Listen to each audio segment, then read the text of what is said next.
El segundo tema que vamos a tratar en esta semana con respecto a la teología de Lucas es el tema del Espíritu Santo. Este es nuestro segundo tema y de los sinópticos, de los evangelios sinópticos, el que mayor importancia le da al Espíritu Santo es el evangelio de Lucas. En el evangelio de Lucas, el Espíritu Santo es una realidad que atraviesa toda la obra de Lucas, iniciando en el evangelio y pasando con más fuerza a Hechos de los Apóstoles. Si nosotros miramos las estadísticas, nos van a mostrar lo siguiente. Por ejemplo, en el evangelio de Marcos, el Espíritu Santo se menciona 6 veces. En el evangelio de Mateo, 12 veces. En el evangelio de Lucas, 18 ocasiones es mencionado el Espíritu Santo. En el libro de los Hechos, la presencia del Espíritu Santo es mucho más arrolladora. Hay 57 ocasiones en que es mencionado el Espíritu Santo. Y el evangelio de Juan, el Espíritu Santo es mencionado 15 ocasiones. Lo primero que hay que observar de estas estadísticas es que Lucas intensifica la presencia del Espíritu Santo solo en ciertas secciones de su narración. Por ejemplo, en los relatos de la infancia hay 7 menciones. En los 2 capítulos que inauguran el ministerio público de Jesús, capítulo 3 y capítulo 4, aparece el Espíritu Santo en 6 ocasiones y 4 veces más aparece en los capítulos 10 al 12, donde Jesús inicia el viaje hacia Jerusalén. Esta presencia tan pronunciada del Espíritu Santo en los primeros capítulos, del capítulo 1 al capítulo 16, después se va disolviendo hacia menciones ocasionales y esporádicas a partir del capítulo 17. Entonces, estas estadísticas o este acento que podemos observar con respecto al Espíritu Santo nos dan estas observaciones o estas características. De todas las menciones sobre el Espíritu Santo, la gran mayoría de esas menciones en el Evangelio de Lucas siguen la línea del Antiguo Testamento. Es decir, es una presencia activa de Dios en la naturaleza y en el ser humano. Es un aliento creador, es una fuerza que levanta jefes en el pueblo, es un principio inspirador de la profecía y hasta en cierta ocasión es como un viento justiciero. Esta es como la forma en la que se presenta el Espíritu Santo en el Evangelio de Lucas, en consonancia con el Antiguo Testamento. En otras palabras, el Espíritu Santo se presenta como una fuerza activa, impersonal en la mayoría de las veces, aunque en determinados momentos Lucas parece atribuirle al Espíritu Santo actuaciones que son muy personales. Así se puede decir que los rasgos fundamentales del Espíritu Santo denotan una presencia activa, una presencia creadora, una presencia profética de parte de Dios en el mundo de la naturaleza, pero también en el ámbito de la comunidad. Esta es la forma en la que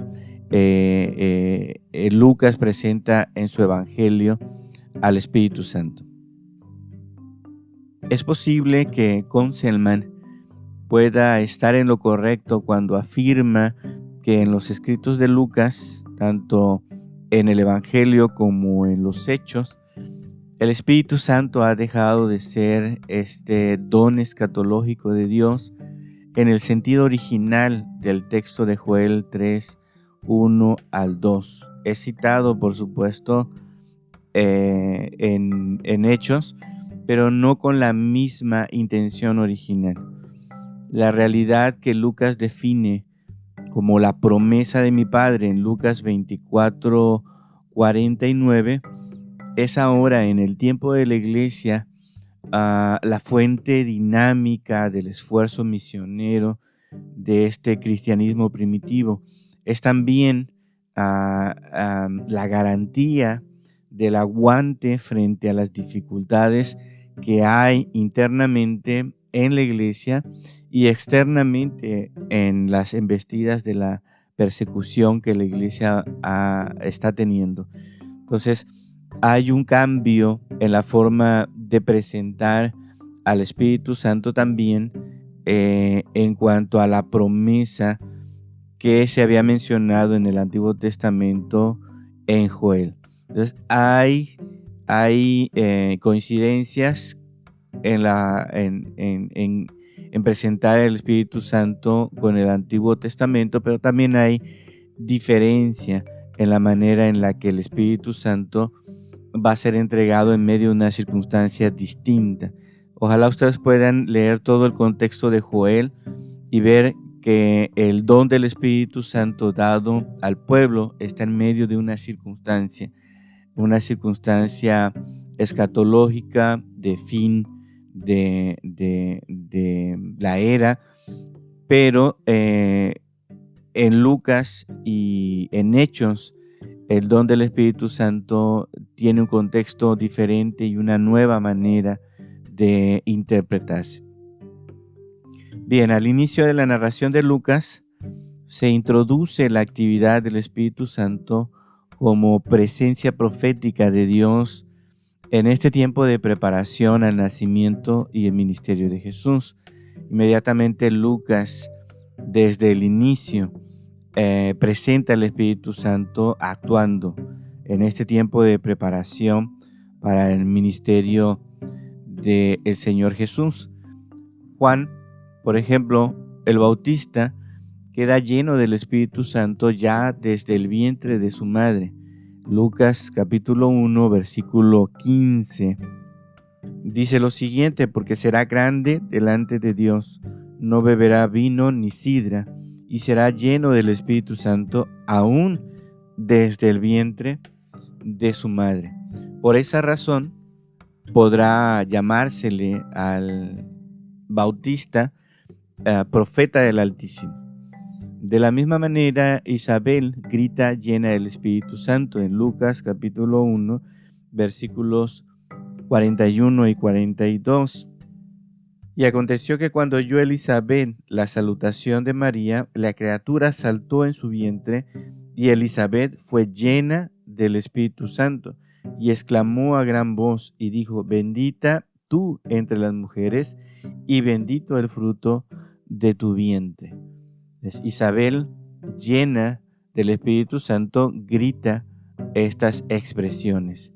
Zacarías también profetiza lleno del Espíritu Santo. En Lucas 1:67 dice: y Zacarías su padre fue lleno del Espíritu Santo y profetizó diciendo. Simeón, el fiel Simeón, con la presencia o bajo el influjo del Espíritu Santo, espera también al inicio del Evangelio de Lucas su encuentro con el Mesías, con el Señor.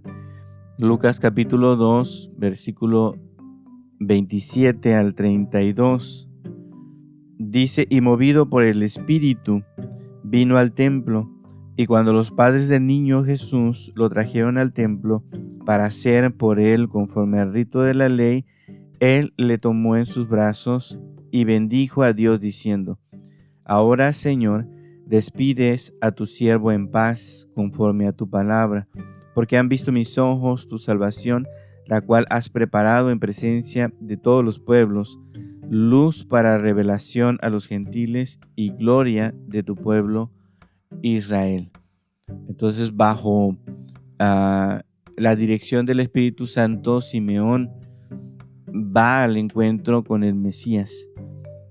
pero donde el Espíritu Santo muestra realmente toda su actividad creadora en este periodo de preparación es en la vida de María. El Espíritu Santo baja sobre ella y la cubre con su sombra y realiza en ella la concepción virginal de Jesús. En el capítulo 1, versículo 35, nosotros vemos esto. 1:35, respondiendo, el ángel le dijo, el Espíritu Santo vendrá sobre ti y el poder del Altísimo te cubrirá con su sombra, por lo cual también el santo ser que nacerá será llamado Hijo de Dios. Juan, lleno del Espíritu Santo, se convierte en profeta del Altísimo, pero Jesús, por la sombra de la presencia divina, por el Espíritu Santo, que es garantía de fecundidad, nace como hijo de Dios. Entonces en María se puede ver esta actividad creadora del Espíritu Santo en la preparación de la vida y ministerio del Señor Jesús. El Espíritu Santo tiene una importancia capital en el Evangelio de Lucas. En la narración de Lucas, y siendo fiel a su fuente en Marcos, él conserva el detalle de la bajada del Espíritu Santo después del bautismo de Jesús, pero hasta cierto punto esa indicación ya no tendría mucho sentido, ya que, como lo hemos dicho en lo expuesto en la narración de la concepción virginal de Jesús, Lucas ya ha establecido la relación que es inseparable entre Jesús y el Espíritu Santo. Marcos, como no tiene narraciones de la infancia, requiere de esa vinculación en el momento de su bautismo. Así que digamos que no necesariamente o no del todo podríamos decir que sale sobrando, pero sí esta intención de la vinculación que Marcos tiene en su narración, ya en Lucas no tendría demasiado sentido porque se ha establecido desde otro ángulo. Entonces Marcos no contiene las narraciones de la infancia y él sí requiere esta vinculación. Bueno, otro de los eventos importantes de la presencia del Espíritu Santo en el Evangelio de Lucas con respecto a Jesús es la escena de la sinagoga de Nazaret. En la versión de Lucas, lo que hace siglos profetizara a Isaías se cumple en ese día con un nuevo significado. Lucas capítulo 4, versículos 18 y 19. Dice, el Espíritu del Señor está sobre mí, por cuanto me ha ungido para dar buenas nuevas a los pobres, me ha enviado a sanar a los quebrantados de corazón, a pregonar libertad a los cautivos y visita a los ciegos, a poner en libertad a los oprimidos y a predicar el año agradable del Señor. Así que los episodios que marcan el inicio de la actividad de Jesús, nosotros podemos observar que están bajo la dirección, bajo la defensa, bajo la fuerza dinámica iniciadora del Espíritu Santo. Estos comienzos no solamente están presentes en el inicio del ministerio de Jesús, sino también en el tiempo de la iglesia. O sea, lo vemos en el Evangelio como lo vemos también en el libro de los Hechos.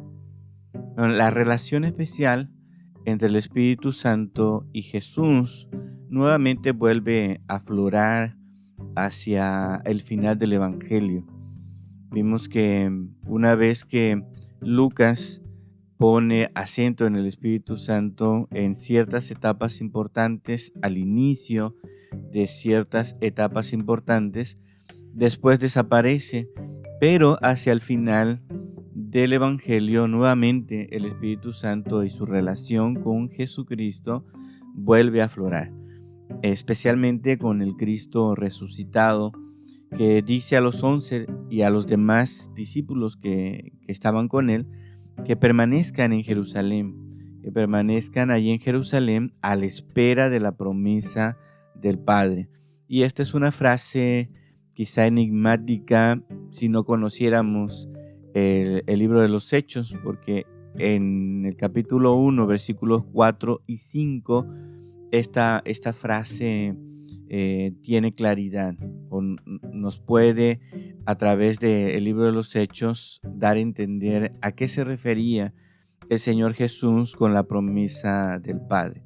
La función del Espíritu Santo entonces se ensancha, cobra nuevas dimensiones a partir de lo que nosotros vemos en Hechos capítulo 1, ¿no? Ya no queda limitado el Espíritu Santo solamente a Juan el Bautista o solamente a Jesús, sino que el accionar del Espíritu Santo se extiende a todo Israel, y a un Israel que tiene que ser reconstruido, que tiene que volver a levantarse a partir de nuevas bases. Bien, como ha observado Ernest Schweitzer, la presentación lucana del Espíritu Santo supera sustancialmente a la de Marcos y a la de Mateo. Lucas no se contenta con descubrir a Jesús como una figura individual cuyas reacciones son más personales e incluso ciertos acontecimientos en su vida están marcados por intervención del Espíritu Santo de forma muy individual. La dimensión puramente individual para Lucas no basta. Aquí ya entra el tiempo de la iglesia. Lucas concibe el periodo de la etapa de la antigua promesa como una etapa que se hace realidad en el Espíritu Santo y se derrama sobre todo el pueblo de Dios, sobre todo el nuevo pueblo de Dios.